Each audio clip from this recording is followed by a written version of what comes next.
আসসালামু আলাইকুম সুপ্রিয় শিক্ষার্থীবৃন্দ, তোমরা কেমন আছো? আশা করছি তোমরা প্রত্যেকেই ভালো আছো। আমিও তোমাদের দোয়া আল্লাহর অশেষ মেহেরবানিতে আলহামদুলিল্লাহ ভালো আছি। সারা পৃথিবীর যেই বিস্ময় কোভিড-19 ভাইরাস আমাদের জনজীবনকে বিপর্যস্ত করেছে, তারই অংশ হিসাবে অনলাইন ক্লাসে আজকে আমি তোমাদের সাথে অষ্টম পার্ট নিয়ে কথা বলবো। আজকে আমাদের অষ্টম পার্টের হচ্ছে আল ওহী। অষ্টম নবম পার্ট আমরা শেষ করার চেষ্টা করবো ইনশাআল্লাহ। নবম পার্ট শেষ করলে আমাদের প্রথম অধ্যায়টা কনক্লুশন হয়ে যাবে। তো অষ্টম পার্টের মূল বিষয়টা হচ্ছে ওহী। ওহীর বিষয়টা তোমরা ক্লাস 6-এও শিখেছিলে যে ওহী আরবি শব্দ, এর অর্থ ইশারা, ইঙ্গিত, গোপন কথা ইত্যাদি। সাধারণত কোনো ব্যক্তির নিকট গোপনে প্রেরিত সংবাদটাকে বলা হয় ওহী। গোপনে প্রেরিত কোনো সংবাদটাকেই ওহী বলা হয়। ইসলামী পরিভাষায় মহান আল্লাহ তাআলার পক্ষ থেকে নবী রাসূলগণের নিকট প্রেরিত যে সংবাদটা বা বাণীটাকেই ওহী বলা হয়ে থাকে। যেমন আল্লাহ তাআলা হযরত জিবরাইল আমিনের মাধ্যমে নবী মুহাম্মদ রাসূলুল্লাহ সাল্লাল্লাহু আলাইহি ওয়াসাল্লামের উপর যেই কোরআন নাজিল করেছেন, সেই কোরআনটা মূলত এই ওহীর মাধ্যমেই তিনি নাজিল করেছেন। আল্লাহ তাআলা নানানভাবে নবী রাসূলের নিকট এই ওহীটা প্রেরণ করেছেন। তার মধ্যে দুইটি পদ্ধতি সবচেয়ে বেশি প্রসিদ্ধ ছিল। তার মধ্যে একটা পদ্ধতি হচ্ছে ফেরেশতার মাধ্যমে, অর্থাৎ জিবরাইল আমিন সরাসরি আল্লাহ তাআলার বাণী ফেরেশতা জিবরাইল আমিন নবী করিম সাল্লাল্লাহু আলাইহি ওয়াসাল্লামের নিকট এসে পৌঁছে দিয়েছেন। এই জন্য আর এই ওহীর প্রধান ফেরেশতা, ওহীবাহক প্রধান ফেরেশতা হচ্ছে হযরতে জিবরাইল আমিন। তিনি নবী রাসূলগণের নিকট আল্লাহর যে চারজন ফেরেশতা বিভিন্ন কাজে নিয়োজিত রয়েছে, তার মধ্যে অন্যতম প্রধান ফেরেশতা হচ্ছে হযরতে জিবরাইল আমিন। তিনি নবী রাসূলদের নিকট এই ওহীটা প্রেরণ করার জন্য তিনি নিয়োজিত আছেন। আরেকটা হচ্ছে সরাসরি কথা বলার মাধ্যমে। দুইটা পদ্ধতি এখানে বর্ণনা হয়েছে। একটা পদ্ধতি হচ্ছে ফেরেশতার মাধ্যমে, আরেকটা পদ্ধতি হচ্ছে সরাসরি কথা বলার মাধ্যমে। অনেক সময় মহান আল্লাহ তাআলা সরাসরি নবী করিম সাল্লাল্লাহু আলাইহি ওয়াসাল্লামের সাথে কথা বলতেন। যেমন আল্লাহ তাআলা হযরত মূসা আলাইহিস সালামের সাথে তুর পাহাড়ে কথা বলেছেন। আমাদের প্রিয় নবী সাল্লাল্লাহু আলাইহি ওয়াসাল্লাম যখন মেরাজে গমন করেছেন, তখন আল্লাহ তাআলার সাথে সরাসরি তিনি কথা বলেছেন, যে মেরাজে গিয়ে তিনি আমাদের জন্য 5 ওয়াক্ত নামাজ নিয়ে এসেছিলেন। এই ওহীটা হচ্ছে দুপ্রকার, একটা হচ্ছে ওহী মাতলু আর একটা হচ্ছে ওহী গায়রে মাতলু। ওহী মাতলু মানে হচ্ছে যেটা তিলাওয়াত করা হয়, অর্থাৎ কোরআন মাজিদ আল্লাহ মানে সালাতে তিলাওয়াত করা হয় দেখে এটা ওহী মাতলু বলা হয়। আর ওহী গায়রে মাতলু হচ্ছে যেটাকে তিলাওয়াত করা হয় না, যেমন হাদিস শরীফ সালাতে তিলাওয়াত করা হয় না দেখে এটাকে ওহী গায়রে মাতলু বলা হয়ে থাকে। আর মহানবী ইসলামের কথা কাজ সব কিছুই মূলত হচ্ছে কিছুকে হাদিস বলে, হাদিস ও ওহীর অন্তর্ভুক্ত। কারণ রাসূলুল্লাহ সাল্লাল্লাহু আলাইহি ওয়াসাল্লাম তো তার নিজের মন গড়া কোনো কিছু করতেন না। মহানবী সাল্লাল্লাহু আলাইহি ওয়াসাল্লাম এমন কিছু করেননি যেটা তিনি ওহীপ্রাপ্ত হননি। কারণ সব কিছুই তিনি ওহীর মাধ্যমে পেয়েই তিনি মানুষের কাছে প্রচার করতেন। সেই জন্য আল্লাহ রাব্বুল আলামিন বলেছেন, ওমা ইয়ানতিকু আনিল হাওয়া ইন হুয়া ইল্লা ওয়াহয়ু ইউহা। তিনি মহানবী সাল্লাল্লাহু আলাইহি ওয়াসাল্লাম মন গড়া কোনো কিছু বলেন না, বরং এটা তো ওহী যার তার প্রতি প্রত্যাদেশ হয়, অর্থাৎ ওহীর প্রত্যাদেশ প্রাপ্ত না হয়ে তিনি কোনো কিছু বলতেন না। সেজন্য ওহীর গুরুত্ব অত্যন্ত, মানে ওহী সরাসরি আল্লাহ তাআলার পক্ষ থেকে নাজিল হয়। এটা হলো অকাট্য জ্ঞান, এতে কোনো রূপ ভুল ত্রুটি নেই। এটা সংবাদ, ওহীর সকল সংবাদগুলোই কি আমাদের সন্দেহের ঊর্ধ্বে থাকতে হবে, এর মধ্যে কোনো সন্দেহ থাকতে পারবে না। এটা সকল জ্ঞান বিজ্ঞানের মূল উৎস হচ্ছে ওহীর জ্ঞান। ওহীর মাধ্যমে আল্লাহ তাআলার পক্ষ থেকে মানব জাতিকে সকল প্রকার জ্ঞান দান করা হয়। আল্লাহ তাআলার পক্ষ থেকে অবতারিত বলে এই জ্ঞান পূর্ণাঙ্গ ও অতুলনীয়। আমরা নিজেদের গৃহ সম্পর্কে ভালোভাবে জানি। আমাদের গৃহে কোথায় কোন জিনিস রয়েছে, ঘরে কোথায় কি আছে তা আমরা বলতে পারবো না। তেমনইভাবে আল্লাহ সারা বিশ্বের স্রষ্টা, তিনি নিজ কুদরতে সব কিছুকে সৃষ্টি করেছেন। অতঃপর তার হুকুমে সকল কিছু পরিচালিত হচ্ছে এবং হবে। পৃথিবীর কোথাও কোন জিনিস কি অবস্থায় আছে, আল্লাহ তাআলা সেই জন্য সে সব কিছুকে ভালো করে জানেন। প্রত্যেক জিনিসের অতীত, বর্তমান, ভবিষ্যৎ সম্পর্কে তিনি অবহিত। সুতরাং তিনি যে সংবাদ বা জ্ঞান নাজিল করবেন তাই হচ্ছে অকাট্য, এতে কোনো প্রকার সন্দেহের অবকাশ নেই। এর জন্য এক্ষেত্রে আমাদেরকে পূর্ণভাবে বিশ্বাস স্থাপন করতে হবে। আর কোরআন ও হাদিসের মূলত এই ওহীর মাধ্যমেই প্রাপ্ত। পুরো কোরআনটা রসুলের উপর ওহীর মাধ্যমে এসেছে এবং হাদিসও ওহীর মাধ্যমে প্রাপ্ত, যেহেতু রসুল তিনি ওহী ছাড়া কোনো কথাই বলতেন না। এগুলোর মাধ্যমে আমরা ইসলামের জীবন বিধান সম্পর্কে জানতে পারি। এই ওহীর মাধ্যমে মূলত আল্লাহ তাআলা মানুষের প্রয়োজনের জন্য, মানুষের প্রয়োজন সাপেক্ষে তিনি যা কিছু প্রয়োজন ছিল ততটুকু তিনি নাজিল করেছেন। তাওহীদ, রিসালাত, আখিরাত, জান্নাত, জাহান্নাম ইত্যাদি জ্ঞান আমরা এই ওহির জ্ঞান থেকে লাভ করতে পারি। এগুলো না থাকলে আমরা কিছুই জানতে পারতাম না। আমাদের পরকালীন জীবনে গিয়ে, দুনিয়ার জীবনে আমরা কি করব, পরকালীন জীবনে গিয়ে আমাদের কি হবে, এই সব কিছুই মূলত আমরা ওহির মাধ্যমে জানতে পারি। সেজন্য ওহির গুরুত্ব অত্যধিক। বুঝতে পেরেছ? তোমরা এই ওহির এই গুরুত্বটাকে ভালো করে পড়ে নিবে। পরবর্তী এটা হচ্ছে আখিরাত। এই আখিরাত আসলে বলার অপেক্ষা রাখে না। আখিরাত মানে পরকাল। অর্থাৎ আজকে আমি এখানে, কাল আমি কোথায় থাকবো, আমাকে যেখানে আমার ডেস্টিনেশন, আমাকে যেখানে আবাদি আবাদ থাকতে হবে, আমার যেখানের কোনো শেষ নেই, যেই জীবনের কোনো মৃত্যু নেই, যেই জীবন শুধু আমাকে একাকিত্বভাবেই জীবনযাপন করতে হবে।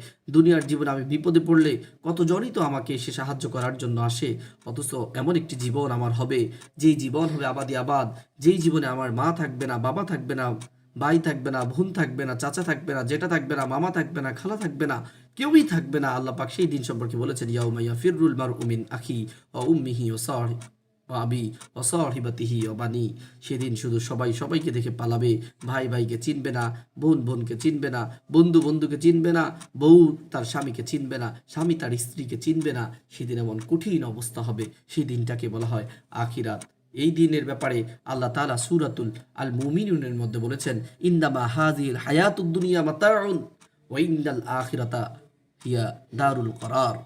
এই দুনিয়ার জীবন তো অস্থায়ী ভোগের বস্তুমাত্র, আর নিঃসন্দেহে আখিরাতে হলো চিরস্থায়ী আবাস।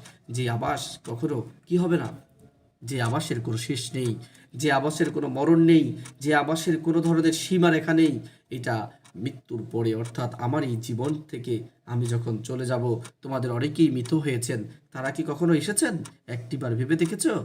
তোমাদের যাদের দাদা নেই, যাদের চাচা নেই, যাদের বাবা নেই, যাদের মা নেই, তারা কি একটিবার পর্যন্ত তোমাকে কোনোদিন ফোন করেছে? কোনোদিন কি খবর নিয়েছো? কেউই আমরা জানি না তারা কোথায় আছে, কেমনে আছে, কিভাবে আছে, কেউই আমরা বলতে পারছি না। সেই জন্য এই আখিরাত বিশ্বাস ইমানের অন্যতম গুরুত্বপূর্ণ। ইমানকে টিকিয়ে রাখতে হলে আখিরাতের উপর বিশ্বাস স্থাপন করতে হবে। দুনিয়ার জীবনের আমার সকল কার্যক্রমের হিসাব একদিন আখিরাতে আমাদেরকে গিয়ে দিতে হবে। আখিরাত বিশ্বাস করা সেজন্য অপরিহার্য। আখিরাত বিশ্বাস না করলে ইমান থাকবে না। ইমানদার না হতে পারলে জান্নাতে যাওয়া যাবে না। সেই জন্য আল্লাহ তাআলা মুমিনদের গুণাবলীতেই উল্লেখ করেছেন, অবিল আখিরাতি হুম ইউকিনুন। আর মুমিন তো তারাই, মুত্তাকি তো তারাই, যারা আখিরাতের উপর দৃঢ় বিশ্বাস স্থাপন করে। আখিরাত হলো পরকাল। এই পরকালের কয়েকটি স্তর রয়েছে, কবর, হাসর, মিজান, জান্নাত, জাহান্নাম, ফুলসিরাত। এই সব কিছু এক একটি পর্বে অতিক্রম করে করে এই আখিরাতের পর্যায়গুলো আমরা অতিক্রম করব। দুনিয়া হলো সে আখিরাতের প্রথম স্তর। আখিরাতের এই দুনিয়ার জীবনটাকে অতিবাহিত করার পরেই আমরা এই আখিরাতের পর্বে পদার্পণ করব। সেজন্য এই দুনিয়ার জীবনের সকল হিসাব নিকাশগুলো আসলে এমনভাবে করতে হবে যাতে আখিরাতে গিয়ে আমি কখনো লজ্জিত না হই। সেজন্যই একটি প্রবাদ বাক্য আছে যে, আদ-দুনিয়া ও মাজরুআতুল আখিরাত, অর্থাৎ দুনিয়া হলো আখিরাতের শস্যক্ষেত্র। দুনিয়ার জীবনে আমি যা কিছু বপন করব, আখিরাতে গিয়ে আমি তাই পাবো। দুনিয়ার জীবনের ভালো মন্দের হিসাবগুলোই আখিরাতে গিয়ে আমাকে দিতে হবে। সেই জন্য আমাদেরকে খেয়াল রাখতে হবে, আমাদের চলার পথে আমরা দুনিয়ার জীবনে যত বছর হায়াত পাবো, আমরা দুনিয়ার জীবনে যতদিন বাঁচবো, আমরা যাতে কখনো নাফরমানি না করি, আল্লাহর সাথে কোনো কিছু নিয়ে কখনো আল্লাহর নাফরমানি না হয়ে যায়, এমন কিছু আমরা করব না। তাহলে আমরা পরবর্তী আমাদের জন্য যে বিশাল জগৎ, আখিরাতের জগৎ রয়েছে, সেই জগতে গিয়ে আমরা অবশ্যই ভালোভাবে উত্তীর্ণ হতে পারবো।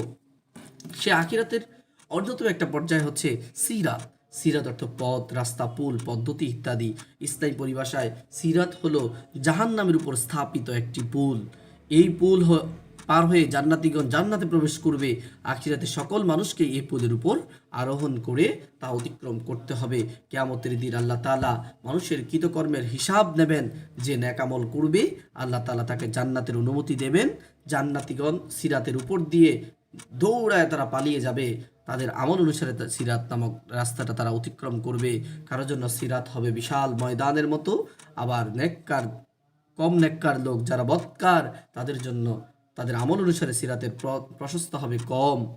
ইমানদার নিজ নিজ আমল অনুযায়ী সিরাত অতিক্রম করবে। কেউ বিদ্যুৎ গতিতে সিরাত পার হবে, কেউ ঝড়ের গতিতে সিরাত পার হবে, কেউ ঘোড়ার গতিতে, কেউ দৌড়ের গতিতে, আবার কেউ হেঁটে হেঁটে সিরাত পার হবেন।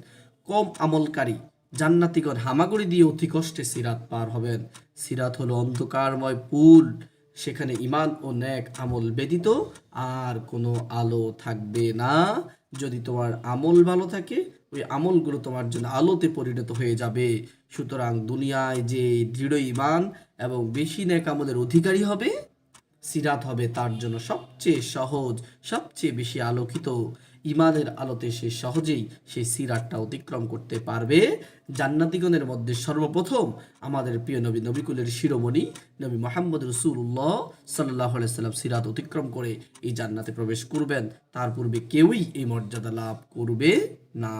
অন্যদিকে জাহান্নামীদের জন্য সিরাতটা হবে খুবই ভয়াবহ জায়গা, খুব কঠিন একটা অবস্থা। তাদের জন্য সিরাত হবে চুলের চাইতেও সূক্ষ্ম এবং তরবারির অপেক্ষাও ধারালো। সেখানে কোনো আলো থাকবে না, বরং সিরাত হবে ফুটফুটে অন্ধকার। এমন অবস্থায় তারা সিরাতে আরোহণ করবে, তারা কিছুতেই সিরাত অতিক্রম করতে পারবে না, বরং তাদের হাত পা কেটে তারা জাহান্নামে পতিত হবে। নাউজুবিল্লাহ, আল্লাহ আমাদেরকে হেফাজত করুক। সেজন্য আমরা দুনিয়ার জীবনে ভালো ভালো আমল করব।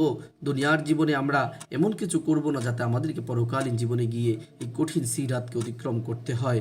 সিরাত সম্পর্কে পবিত্র কোরআনে আল্লাহ রাব্বুল আলামিন বলেছেন, ওয়াইম মিনকুম ইল্লা অরিদুহা কানা আলা রাব্বিকা হাতমান মাকদিয়া। তোমাদের প্রত্যেকেই তা অতিক্রম করবে, এটা তোমার প্রতিপালকের অনিবার্য সিদ্ধান্ত।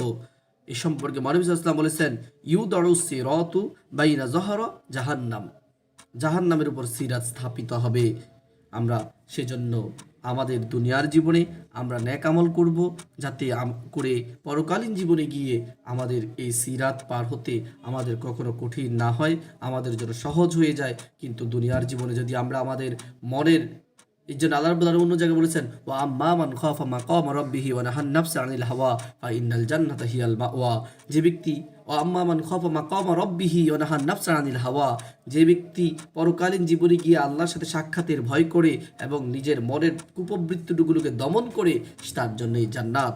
সেজন্য আমরা আমাদের নিজের ইচ্ছা মাফিক না চলে শরীয়ত অনুযায়ী জীবনযাপন করে, আল্লাহর বিধান অনুযায়ী জীবন পরিচালনা করে আমরা দুনিয়ার জীবনটাকে অতিবাহিত করব। তাহলেই পরকালীন জীবনে গিয়ে এই কঠিন সিরাতটা আমাদের জন্য পার হওয়া সহজ হয়ে যাবে। অন্যথায় আমাদের জন্য এটা বিশাল কি বয়ে আনবে, কঠিন অবস্থা। আমাদের জন্য কঠিন অবস্থায় আমাদেরকে পতিত হতে হবে। প্রিয় শিক্ষার্থীবৃন্দ, আমি তোমাদেরকে বলবো, তোমাদের এই বয়সে তোমরা বেশি করে আমল করবে, বেশি করে নামাজ পড়বে, বেশি করে ভালো ভালো কাজ করবে এবং তোমাদের বন্ধু বান্ধবদেরকেও ভালো কাজে উৎসাহিত করবে। তাহলেই এই পরকালীন জীবনে গিয়ে আমাদেরকে কঠিন অবস্থার মধ্যে পতিত হতে হবে না। আমরা আজকের জামানায় যেমন তোমাদেরকে নিয়ে আমরা সকলে একসাথে আছি, পরকালীন জীবনেও গিয়ে যাতে আমরা এভাবে সুন্দরভাবে আমরা একসাথে থাকতে পারি, আল্লাহ যাতে আমাদেরকে সেই তৌফিক দান করে। সেই জন্য তোমরা অবশ্যই দুনিয়ার জীবনে ভালো ভালো কাজ করবে। পরবর্তী পর্যায়টা হচ্ছে মিজান। এই মিজান অর্থ দাড়িপাল্লা, তুলাদণ্ড, মানদণ্ড পরিমাপ করার যন্ত্র। ইসলামী পরিভাষায় যে পরিমাপ যন্ত্রের দ্বারা কিয়ামতের দিন মানুষের পাপ পুণ্যগুলোকে ওজন করা হবে তাকে বলা হয় মিজান। আল্লাহ নিজেই বলেছেন, ওয়ানাদাউল মাওয়াজিনাল কিসতা লিয়াউমিল কিয়ামাতি, আর আমি কিয়ামতের দিন ন্যায় বিচারের মানদণ্ড স্থাপন করব। সূরা আল আম্বিয়ার মধ্যে বলেছেন, ওয়ানাদাউল মাওয়াজিনাল কিসতা লিয়াউমিল কিয়ামা, আর আমি কিয়ামতের দিন ন্যায় বিচারের মানদণ্ড স্থাপন করব। আমি নিশ্চয়ই দাড়িপাল্লা দেখেছি, তোমরা নিশ্চয়ই দাড়িপাল্লা দেখেছো, এর দুটি পাল্লা থাকে এবং এর মাঝে একটি দণ্ড থাকে। এগুলির মাধ্যমে আমরা নানা জিনিসপত্র পরিমাপ করে থাকি। মিজানও তেমনই একটি মানদণ্ড। এর দুটি পাল্লাতে মানুষের সকল আমলগুলোকে ওজন করা হবে। এক পাল্লায় থাকবে পুণ্য, অন্য পাল্লায় থাকবে পাপ।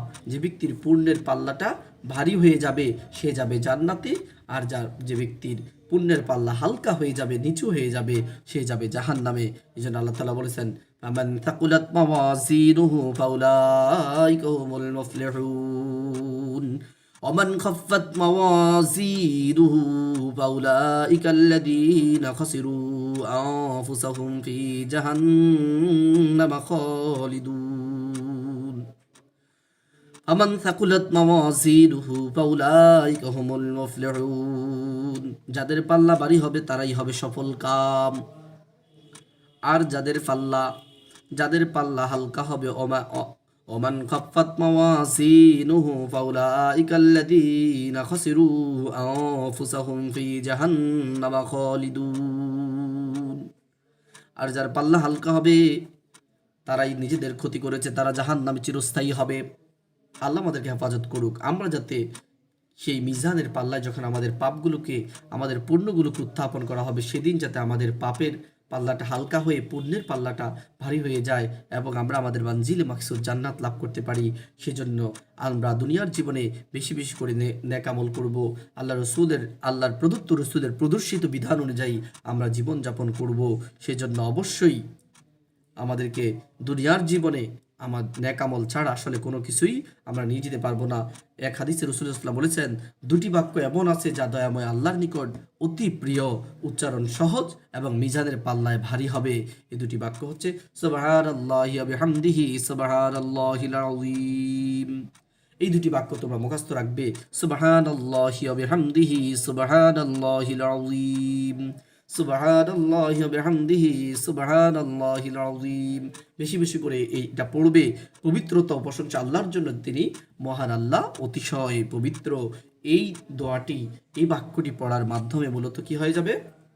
এই বাক্যটি পড়ার মাধ্যমে মিজানের পাল্লাটা ভারী হয়ে যাবে এবং এটি উচ্চারণ করা খুবই সোজা এবং পরকালীন জীবনে গিয়ে আমরা যখন মিজানের পাল্লায় আমাদেরকে আমলনামাগুলো উত্থাপন করা হবে, এই দোয়াটা পড়ার মাধ্যমে, এই আয়াতখানা পড়ার মাধ্যমে সেদিন আমাদের মিজানের পাল্লাটা ভারী হয়ে যাবে। সেজন্য প্রত্যেকেই মুখস্থ রাখবে, সুবহানাল্লাহি ওয়া বিহামদিহি সুবহানাল্লাহিল আযীম। সেজন্য আমরা আখিরাতে বিশ্বাস করব, আখিরাতের প্রত্যেকটি পর্বকে বিশ্বাস করব। সেই আখিরাতের প্রত্যেকটি পর্বকে বিশ্বাস করে আমরা আমাদের নিজেদের জীবনটাকে সৌন্দর্যপূর্ণ একটা জীবন গঠন করব, শরীয়তের বিধান অনুযায়ী জীবন পরিচালনা করব। তাহলে আমাদের জন্য আখিরাত দুনিয়া সব কিছুই সহজ হয়ে যাবে। আল্লাহ যাতে আমাদেরকে দুনিয়ার জীবনে সুন্দর কাজ করে পরকালীন জীবনে গিয়ে আমাদেরকে সুখের স্থান জান্নাত লাভের সুযোগ করে দেয়। সেজন্য দুনিয়ার জীবনে যাতে আমরা ভালো ভালো কাজ করে যেতে পারি, সেই তৌফিক আল্লাহ আমাদেরকে দান করুক। তোমরা প্রত্যেকেই এই দুইটি বিষয়গুলোকে প্র্যাকটিস করবে এবং পড়বে। আশা করি তোমরা বুঝতে পেরেছ। আল্লাহ হাফিজ। আগামী ক্লাস আবার দেখা হবে ইনশাআল্লাহ। আসসালামু আলাইকুম ওয়া রাহমাতুল্লাহ।